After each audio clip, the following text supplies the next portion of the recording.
Hey guys, this is Tom from Marshall Tactical Defense. Today we have a very important topic for our church security series on de-escalation. This is something guys don't like to train with a lot, but it's probably the most common thing you'll be dealing with in a church security role. It's also critical for ushers to know as well. I'm going to give you some detailed techniques you can use to de-escalate a situation, and they should be followed in the exact order that I give you for optimum results.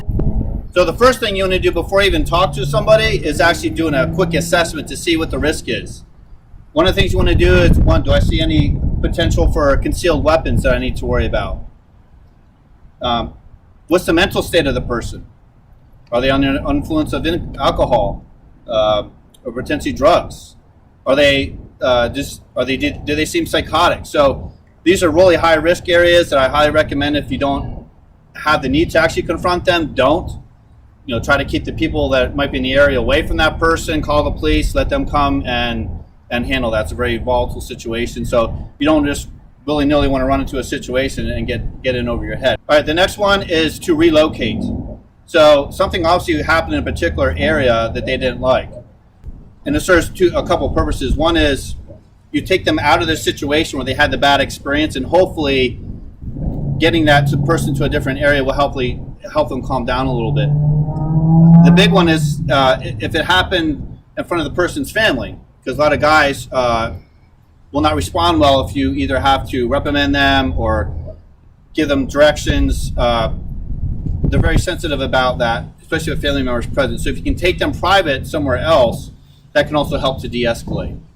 So, and notice you want to do it private so there's not other people around too, outside, on the side of a building, just somewhere, maybe a hallway, because when you can keep it down when it's private, it just tends to be better.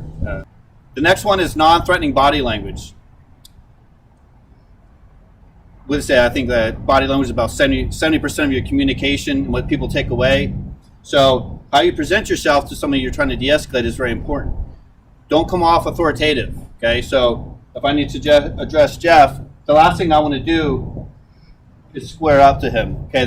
It's very confrontational, especially in American cultures, and some of the Middle Eastern ones, that's kind of a more accepted way of getting close to somebody. That's a sign of a threat to somebody in the United States. So what you can do, and all it is just simple kind of like a blading or just off center, okay? So we always talk about keeping your hands up in guard position.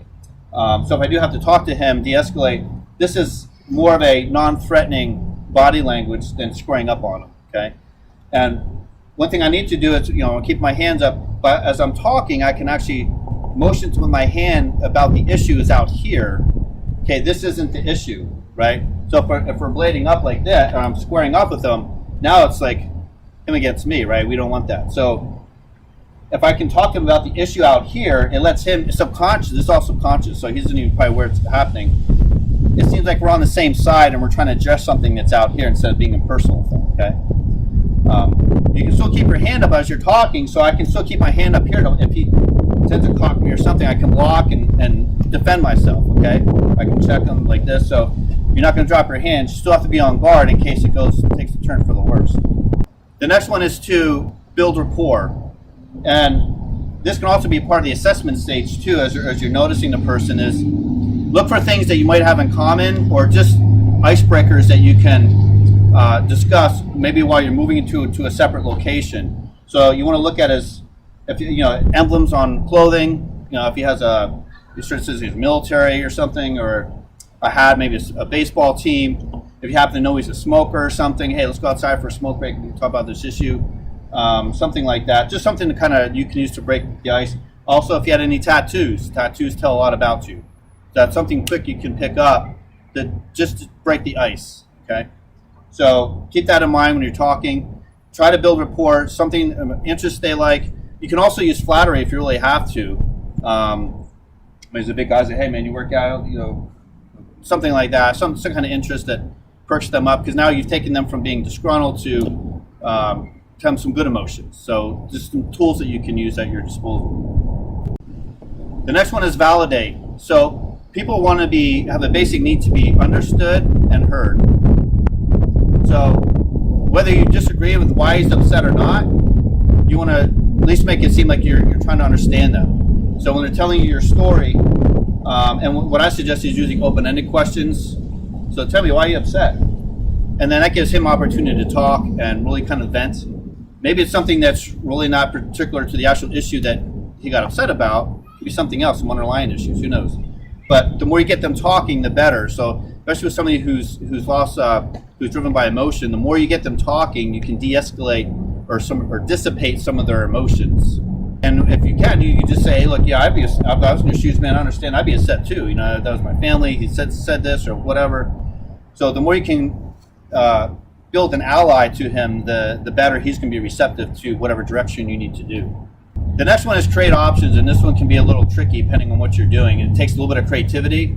Is you want to give them some options, and hopefully you can develop that with the person. The issue when somebody's kind of lost control or they're driven by their emotions, they're not thinking rationally. So you want to be the sound mind to help them think rationally. One about solutions, but also about consequences, right? So, you know, if he's threatening me to beat me up or something, and say, you know, we're not going to do that here. Or you can say, you know, why do you want to do that and end up going to jail? You got a job? What kind of job? You like a job?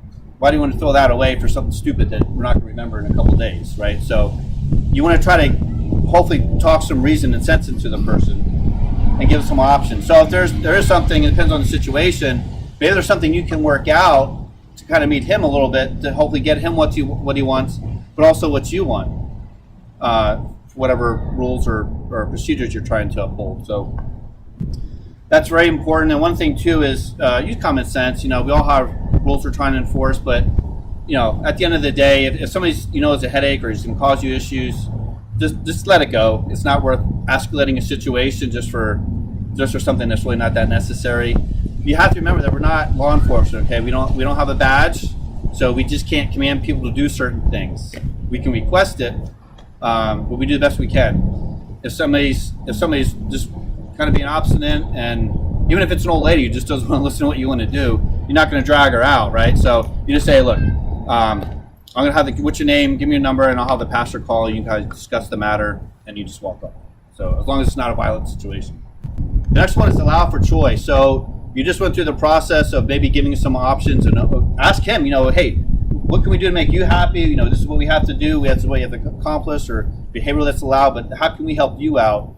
So we can meet the same place. So letting them have an ownership in what the decision is will make them feel a lot better and be more apt to cooperate with what you want. So allow them to make that choice. It also shows respect for them as well. You're not just bossing them around. And the last one is probably ever done, especially since you're in a church setting, you're probably going to have some repeat people, is do a follow-up. You know, after the situation has been resolved, welcome to him as a friend. Maybe you can welcome to some of the men's groups you have or something, or just make them feel they're welcome, so you can actually build a tight rapport because you've been through a volatile situation together and worked through it. It can actually be very affirming. So do that follow-up and build that rapport with the person, instead of, otherwise you just, when you see the person again, you're just going to have this tension between you. So you have to do some training on this because it's not something that's necessarily intuitive, and some people are a little bit better at this than others. So some people might have to work more than others. It does take some practice. I do recommend just some extra information is to, if you have another person and more team members, you might want to have them stand to the side. If you think it might escalate the situation, having two people near them, you can actually have them kind of wander around the side, but maybe have them take video or an audio of it. Now in our state, the state law, only one party has to be aware that audio recording is being done. So you may want to check on your state laws, make sure that that's viable. But it's good to have a witness because sometimes you might get two different accounts, and if there's no other witnesses, he said, she said. So if you have some guy just kind of walking around, just observing, listening, and maybe you can squeeze a video, that'd be great too. So I hope these help you out. Try it out. These are very, very important skills to have for security teams. So try it out. Check out our other videos. Don't forget to like and subscribe. So again, stay safe and alert.